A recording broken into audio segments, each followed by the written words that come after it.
Welcome to Study Session 2, The Sound of Poetry. Introduction. In this study session, we will explore practical ways you can successfully appreciate a poem. Learning outcomes for Study Session 2. When you have studied this session, you should be able to use the devices of music in a poem. Discover the theme of a poem. Poetry and the resources of music. For the purpose of this study, let me discuss two relevant basic musical elements. These are melody and beat. Poetry often makes use of sounds which are carefully selected and organized to give harmonious appeal through repetition or metrical patterns, or rhythmic flow. I must emphasize also that since poetry is a product of human utterance, it naturally has rhythm. I also like to add, however, that not all poetry has rhyme, and not all poetry has meter. The rhythmic flow of a poem is enhanced by the use of any or combination of alliteration, anaphora, repetition, assonance, and consonance. Alliteration. Repetition of initial identical, mostly consonantal, sounds in two or more words on the same line in a poem for the purpose of creating lyrical effect to give meaning to the overall effect of the poem. Example: A. Solo speaking of complex ways. Sound. B. Is it indeed room and room enough? R. Sound. C. The hissing snake sails swiftly across the green lawn. S. Sound. In example C, the effect of the S sound suggests the swiftness of the snake. The hissing sound and S suggests a snake symbol. Occasionally, there can be alliteration of sounds within words on a line. Example: murmuring of innumerable disgruntled commuters. Accent. Emphasis that has to do with the combination of any of loudness, duration, timing, pitch, low or high, and timbre. In poetry, accent is synonymous with stress. Cadence. Recurrence of accent or emphasis accompanied by modulations of rising and falling of voice. Caesura. The main internal media pause of a line of poetry, usually indicated by the use of natural stops in speech, punctuation, or rhetoric rendered orally. The pauses which contribute to the rhythm of poetry do vary in length. Where a line of a poem requires a pause at the end, it is called end stopped. End stopped is a line of poem in which both the thought and the sentence structure conclude simultaneously. In John Keats' La Belle Dame Sans Merci, the poet makes use of double caesura to emphasize serenity and the barrenness of the natural setting. And no, birds sing. Anaphora. Repetition of the same words at the beginning to two or more lines of a poem. For example, with our 3 fingers red with blood, with dog's blood, with bull's blood, with goat's blood, Biragodiop, Verticum. Note the repetition of the word with. It is meant to function as anaphoric element. Repetition. The same line occurring in 2 or more places or used as refrain in a poem. The repeated lines may slightly vary. In some poems, they still qualify as repetition. The repeated lines with slightly variation can be found in poems like "The Sun on This Rubble After Rain" by the South African poet Dennis Brutus. Parallelism. Repetition of words at the beginning of some lines in a poem. If a poem frequently stresses the equal parts of sentences, such is referred to as balanced. Parallelism, aside from providing emphasis, enhances the musicality of a poem. Diop's Viaticum offers a good example. Assonance. Repetition of internal vowel sounds followed by consonants in two or more words on the same line of a poem, and in more than one stressed syllable, for the purpose of creating lyrical effect that suggests the mood and meaning the poet wishes to convey. This is usually more effective in oral rendition. For example, 1. Feeble reeds. 2.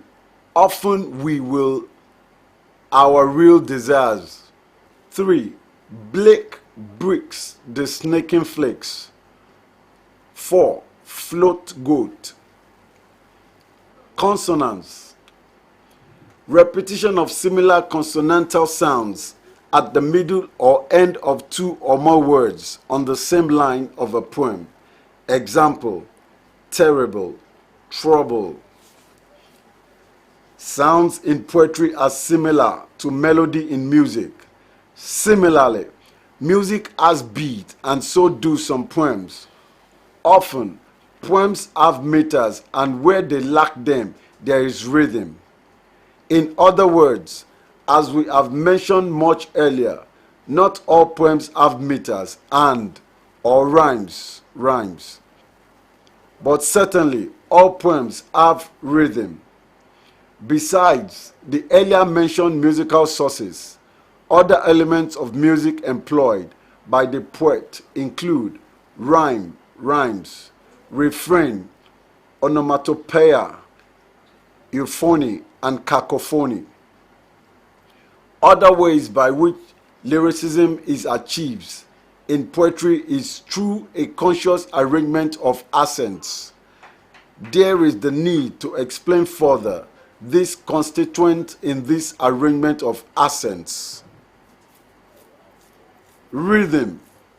This wave-like recurrence of sounds in music is a unique phenomenon in poetry.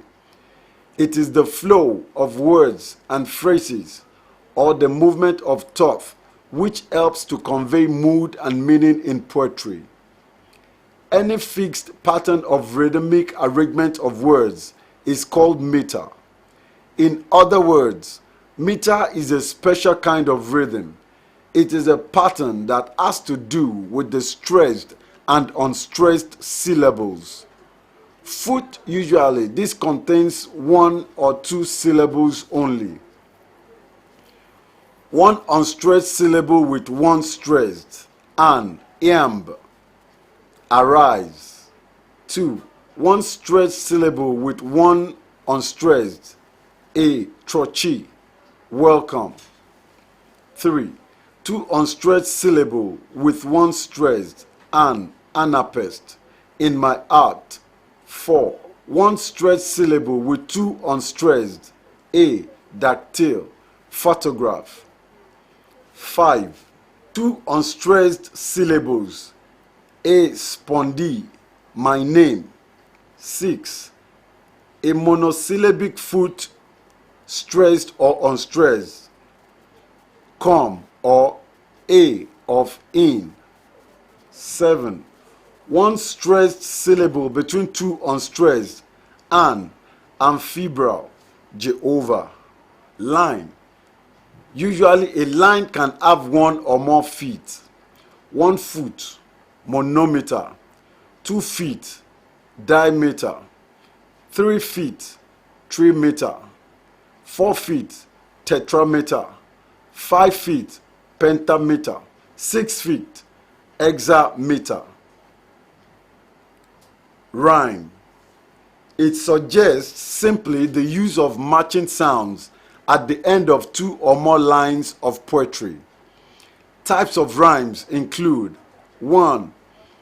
Alternate rhymes, a sequence of alternately rhyming lines. Example, season of mist and mellow fruitfulness. A. Close bosom friend of the maturing sun. B. Conspiring with him how to load and bless. A. With fruit the vines that round the thatched leaves run. B. J. Keats to autumn. 2. Couplets, a sequence of 2 rhyming. Like men will face the murderous cowardly pack. A. Pressed to the wall, dying fighting back. A. C. Mackay, if we must die. Note, all Shakespearean sonnets end with an indented couplet. 3. Initial or beginning rhyme, a sequence of 2 similar words or words with similar syllables at the beginning of the lines of a poem. Example, the tranquil souls, the breath of the ancestors who were men, the ancestors who were sages. Biragop Dio, Vitacom. 4.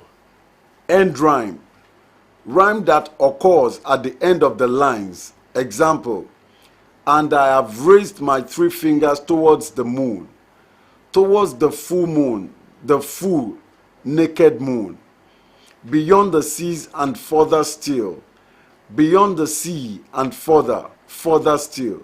Birago Diop, Vitacom.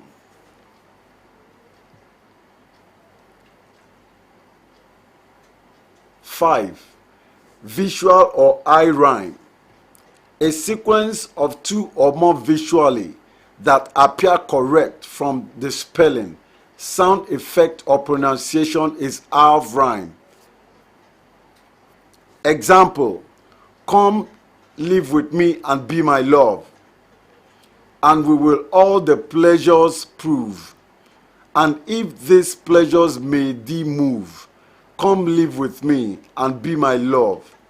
Christopher Marlowe, the passionate shepherd to his love. 6. Half rhyme, imperfect rhyme resulting from the use of consonants and at times of assonance. Example, as in 5 above. 7. Triplet and multiple rhymes, a sequence of 3 or more rhyming lines. Example, with our 3 fingers red with blood, with dog's blood, with bull's blood, with goat's blood. Birago Diop, Vitacom. Poetry appreciation. In terms of its subjects, technique and mode, poetry can be put into various uses. The subject of a poem can be either of 2 things, public or private, depending on what informs the subject. A private poem deals with private feelings, subjects, and emotions. For example, love or a poet's identity. Christopher Okibo's Idoto belongs to this category. A public poem deals with public life, politics, socio-economic matters, wars, etc. For example, Okibo's Parts of Thunder or Niyi Osundari's Village Voices. The idea of public or private is a mere demarcation of convenience. Most often, we do have a combination of the 2. The fundamental areas to address your mind to when appreciating a poem include the theme, subject matter, setting, technique, style, languages, diction, mood, and tone. I shall briefly comment on them. Theme, topicality. Quite a good number of critics believe that theme, comment, theme, the main message in a work of art, and subject matter is one and the same thing. Perhaps this is so because of the very narrow margin between the two which only a discerning mind can perceive. I need to emphasize that theme and subject matter are indeed not the same thing. Every poet has a purpose for writing a poem, regardless of manner of presentation. A poet may choose to state directly his or her theme, or such thematic preoccupations may simply be implied. In other words, the theme may be suggested through the poetic voice, atmosphere, setting, style, and plot in case of a narrative or dramatic poem, like the epic, romance, heroic chant. By implication, theme is a composite statement which requires our understanding of other basic elements. Locating a theme in a poem may be a little difficult where a poem appears vague or ambiguous or inconsistent. Nevertheless, identifying a theme should not be a matter of guesswork. In identifying a theme, you must know how the poet suggests his or her theme, whether through the use of symbols, allegory, irony, or satire, or whether the poet chooses to state his or her theme through the poetic voice, persona, or through the conflict arising from opposing ideas, situations, or characters, as in a narrative or a dramatic poem. Contextually, the theme of a poem or of any other literary form is informed by its social, moral, individual, political, or spiritual reality of the author's, and in this case, poet's universe. Therefore, in order to find meaning in or derive full pleasure from a poem, you must put yourself in the poet's universe and consciously subsume a part of yourself.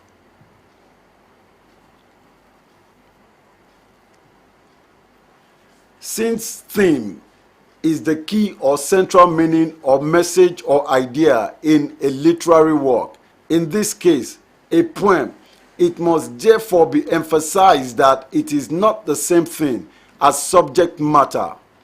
Subject matter is the content summary that gives a clue to the central idea, theme.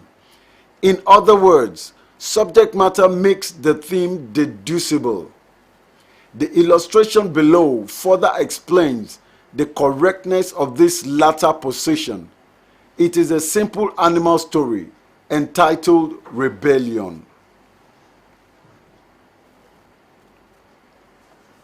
Once upon a time, in the animal kingdom, the cat, also known as Zimbo, the prophet, announced to the animal community that there will be famine throughout the land. The famine, the prophet warned, would last 7 years. Nobody ever took Zimbo's earlier prophecies lightly because of their precision.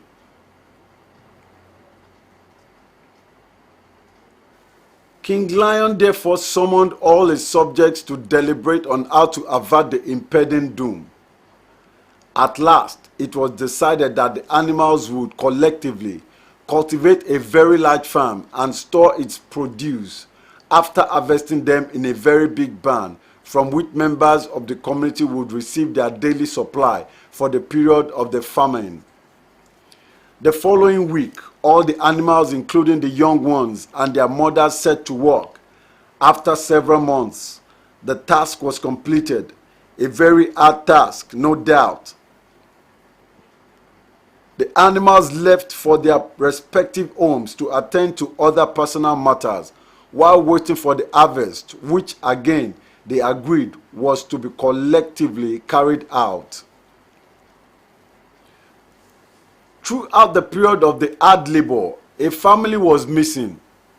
It was the tortoise family. Tiroko had instructed his wife, Nyanibo, and children not to participate in the communal farming. It was characteristic of him to have some tricks up his sleeve. He and his family members had cleverly avoided detection by other animals throughout the period of the hard labor. They spent their time for leisure and nobody detected. At last, the harvest day was announced. A night preceding the day, Tiroko instructed Nyanibo and his 4 children to carry a big basket each and follow him. In the dead of the night, Tiroko led his family to the community farm. They picked the choicest of the farm produce in their basket and made for home.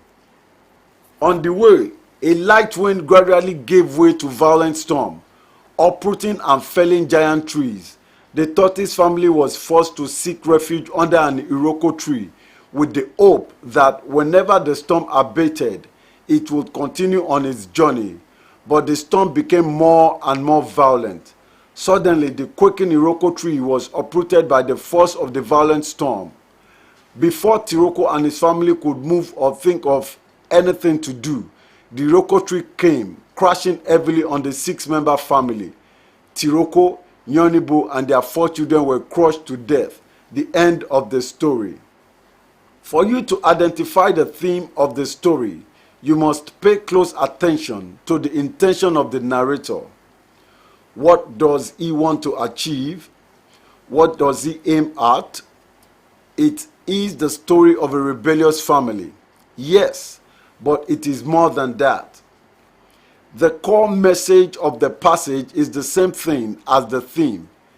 In this passage, the core message is implied, not directly stated. You may suggest any of the following as the theme of the passage. A. Unpatriotic acts are evil. B. Rebellion against a common goal is self-destructive. C. The wages of sin is death. The difference between a theme and a subject matter is that while the former expresses an author or a poet's intention, the latter is a summary which brings out the major highlights of a story or a poem. Therefore, a theme is not a summary in the strict sense of the word, whereas a subject matter, more or less, is a summary. It is in the light of this explanation that the subject matter of the above passage must recognize the topical issues that constitute the story and the development of the plot. The issues include the cat's prophecy of famine, animal decision to have a communal farm and hard labor, tortoise family and the attempt to cheat and steal, the storm and the tragic end of tortoise family. That summary is the subject matter, no more, no less. Similarly, a poem can best be handled the way the above passage is treated. Another example, Christopher Marlowe's A Passionate Shepherd to His Love. Come live with me and be my love, and we will all the pleasures prove, that hills and valleys, dales and fields, and all the craggy mountains yields. There we will sit upon the rocks and see the shepherds feed their flocks by shallow rivers to whose falls melodious birds sings madrigals.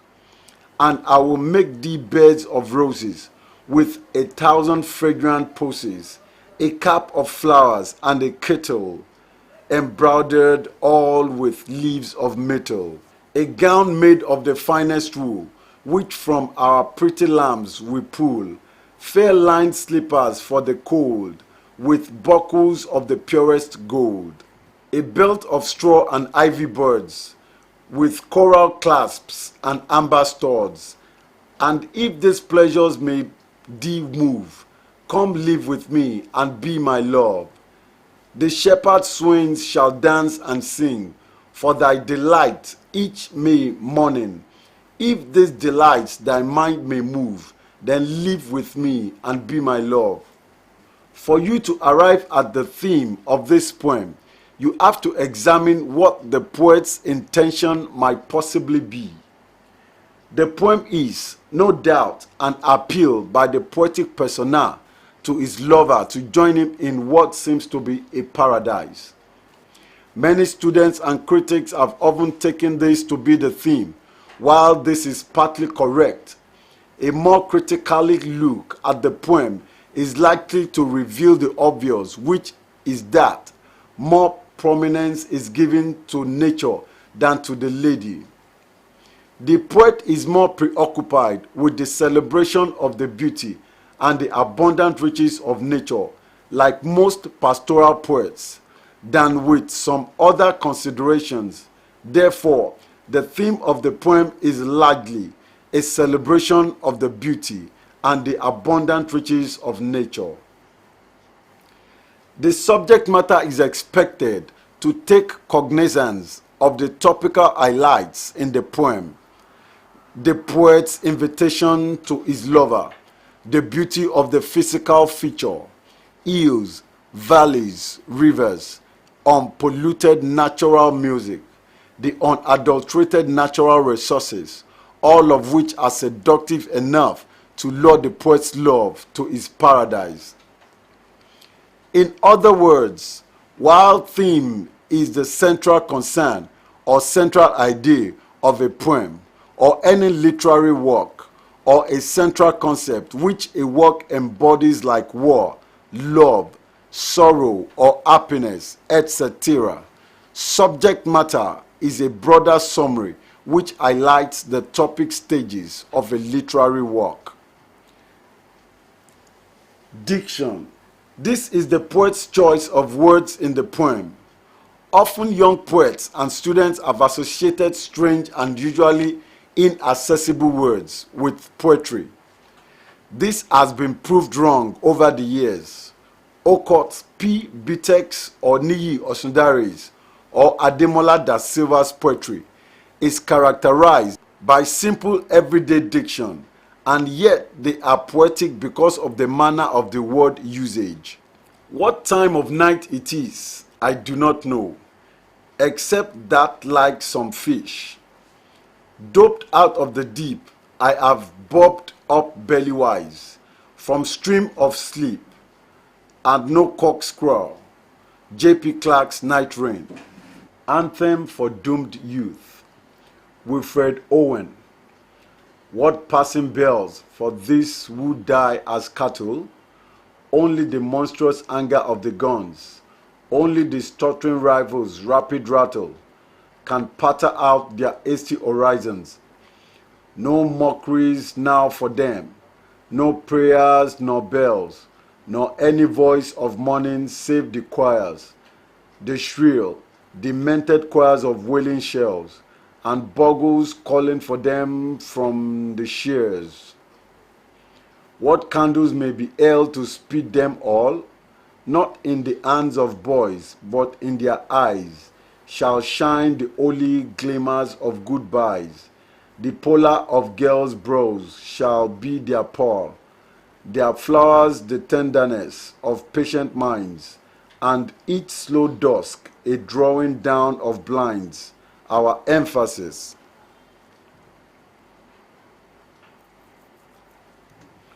Therefore, it is not how difficult the choice of words is, but how best the words have been put into use. In other words, it is the appropriateness of the word which must interest you as a student of poetry. Now, do the words in bold letters suggest anything, any meaning to you? Read the lines again and pronounce the words loud and with exaggeration, the predominant R sound in line 3 is suggestive of the sound of the rifles in a battle. Similarly, the repeated sh sound in line 7 evokes the agonizing shrills of the wounded and the dying. ITQ, identify and describe the poet's use of imagery in lines 1 to 5.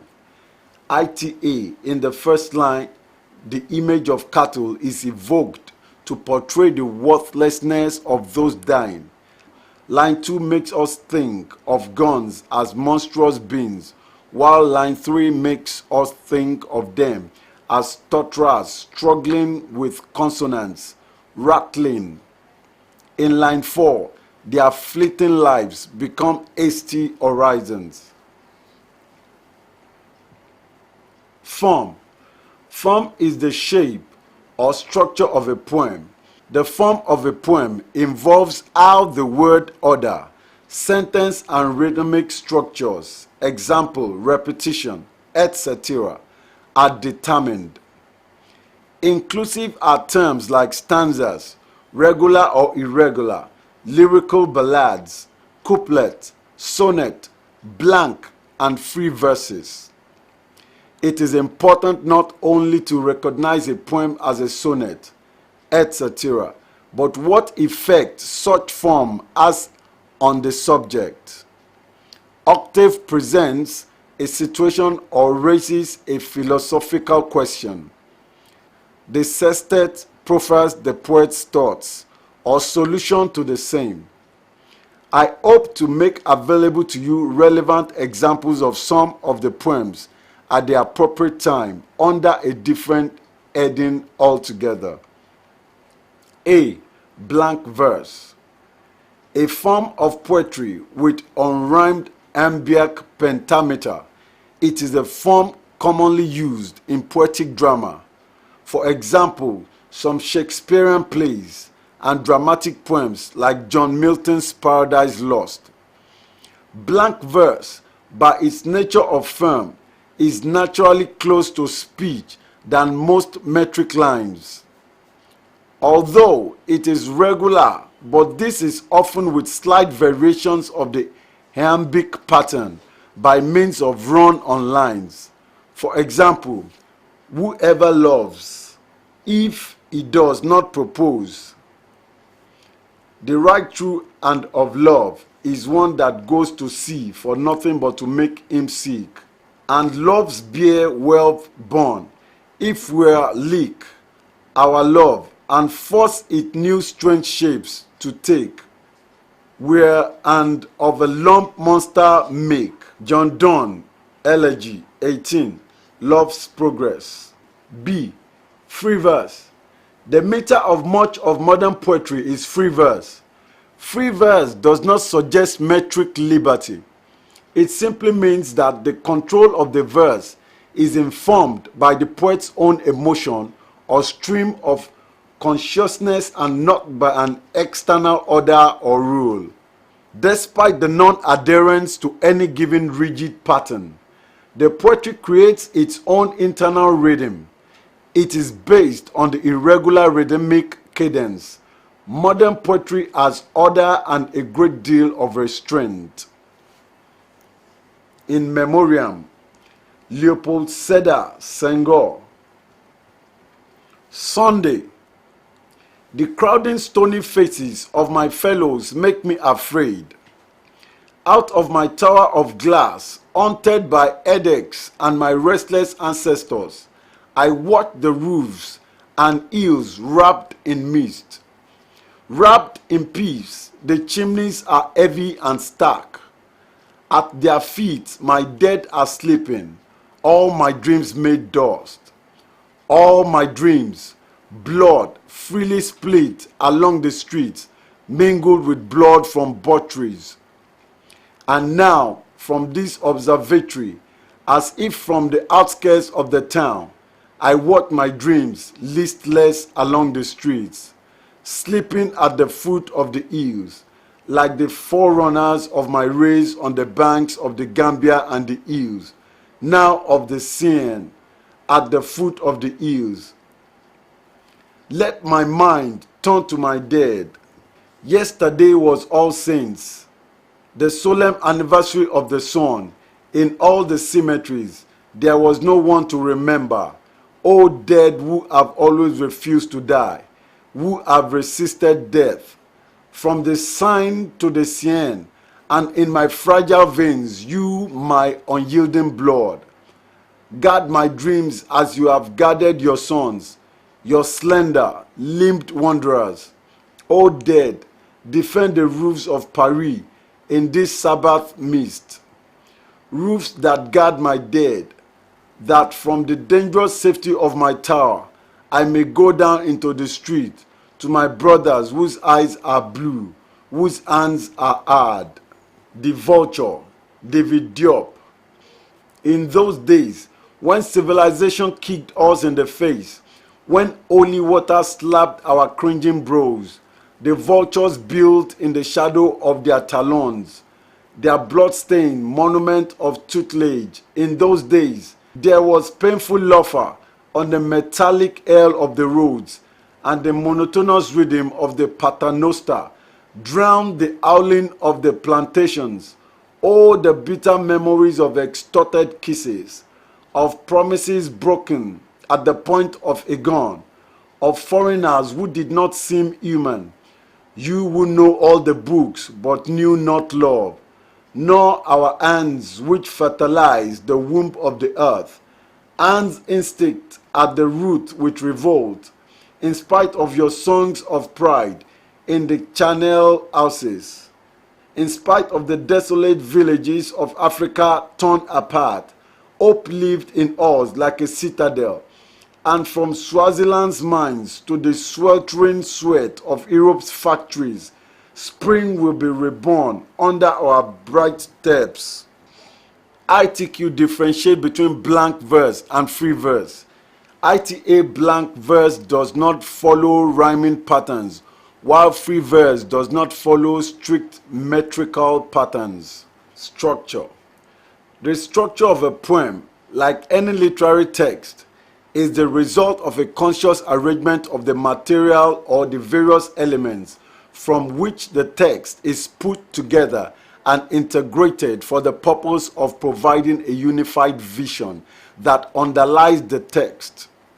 Structure, in other words, is a deliberate construction that ensures proper placement of ideas, events, or situations for maximum artistic effect. The structure of a poem can be determined directly or physically, or simply it can be internalized and not made apparent by physical structure. We mean the shape of the poem, visual shape, length of the lines, number of stanzas or verse paragraphs, whether the shape is emblematic or not, a sonnet, free verse, etc. The internal structure is the poem's inner, intrinsic design. For example, imagery and symbols which inform and through which the central thought or idea is conveyed. The best method to adopt when analyzing the structure of a poem is to deduce the idea being expressed by each component part. The relationship of each component part reveals the structure of the poem, while the logic of the idea being pursued reveals the theme. A. Stanza. It refers to a group of lines arranged to form a uniform pattern, generally suggested by a rhyme scheme. The rhythmical pattern is often repeated in such of the groups of the poetic lines as are common in lyrics or church hymns. If a unit within a poem does not have a formal regular stanzaic pattern as in common with free verse or modern poetry, it can be referred to as verse paragraph or poetic segment. Come live with me and be my love, and we will all the plea sure prove, that hills and valleys, dales and fields, and all the craggy mountains yield. There we will sit upon the rocks and see the shepherds feed their flocks. By shallow rivers to whose falls melodious bird sings madrigals. From Christopher Marlowe's The Passionate Shepherd to His Love. B. Run online. Enjambment. This is a continuation of thought and structure of a poetic sentence from one line to the next without a pause, often in an almost prosaic manner. For example, what time of night it is, I do not know, except that like some fish, doped out of deep, I have bobbed up bellywise, from stream of sleep, and no cock's crow. J.P. Clark, Night Rain. 5. Technique. Technique varies between extreme formalism, like the sonnet, and extreme freedom, or direct spontaneity of other forms, such as we have in surrealistic poetry. For example, Alexander Pope's heroic couplet in The Rape of the Lock. From The Rape of the Lock, Alexander Pope. The toilet, and now, unveiled, the toilet stands displayed, each silver vase in mystic order laid. First robed in white, the nymph intent adores, with head uncovered, the cosmetic powers, a heavenly image in the glass appears. To that she bends, to that her eyes derears. The inferior priestess at her altar's side, trembling, begins the sacred rites of pride. Uncumbered treasure, so pit ons, and ere the various offerings of the world appear, from each she nicely calls with curious toil, and decks the goddess with the glittering spoil. This casket India's glowing gems unlocks, and all Arabia breathes from yonder box. The tortoise ear and elephant unite, transform to combs, the speckled and the white. Ear fowls of pins extend their shining rows, puffs, powders, patches, Bibles, billets, dough. Now awful beauty puts on all its arms. The fear each moment rises in her charms, repairs her smiles, awakens every grace, and calls forth all the wonders of her face. Sees by degrees a purer blush arise, and keener lightnings quicken in her eyes. The busy sylphs surround their darling care. These set the head, and those divide the air. Some fold the sleeve, whilst others plait the gown, and Betty's praised for labors not her own. One can also talk of category of techniques between narration and extreme condensation, between which one has intermediary forms which make use of cryptic and epigrammic, as in some metaphysical poems, or emblematic devices as it obtains in George Herbert's Easter's Wings. The Altar. Herbert was a metaphysical poet. The Pulley. George Herbert. When God at first made man, having a glass of blessing standing by, let us, said he, pour on him all we can. Let the world's riches, which dispersed lie, contract into a span. So strength first made a very, then beauty flowed, then wisdom, honor, pleasure. When almost all was not, God made a stay, perceiving that alone of all his treasure, rest in the bottom lay. For if I should, said he, bestow this jewel also on my creature, he would adore my gifts instead of me, and rest in nature, not the God of nature. So both should losers be. Easter Wings. George Herbert. Lord, who createst man in wealth and store, through foolishly he lost the same, decaying more and more, till he became most poor. With thee, oh, let me rise, as larks harmoniously, and sing this day thy victories. Then shall the fall further the flight in me, My tender age in sorrow did begin, and still with sicknesses and shame, thou didst so punish sin, that I became most thin with thee. Let me combine and feel this day thy victory, for if I imp my wing on thine, affliction shall advance the flight in me. 6. Language. If a poet chooses expressions that reflect the casual way people talk ordinarily, the language may be described as casual or colloquial. But if, on the other hand, the language is similar to the one we are familiar with in books, then we may say it is formal or learned. A formal language may be either simple or inaccessible. 7. Mood. Mood simply implies the underlying attitude which runs through a poem, a predominant spirit indicating mode of action perceivably in a poem. On one extreme is the ironic mode, and on the other extreme we have the lyrical mode. The difference in this case is that in the lyrical mode, there is a direct relationship between the poet and his work, whereas in the ironic, it is indirect. Others include reflective or meditative mood, heroic and mock heroic, its sub-mode.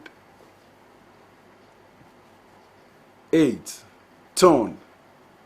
Tone can be defined as the attitude of the poetic voice, persona, to the subject matter, which could be humorous, satiric, formal, casual, etc.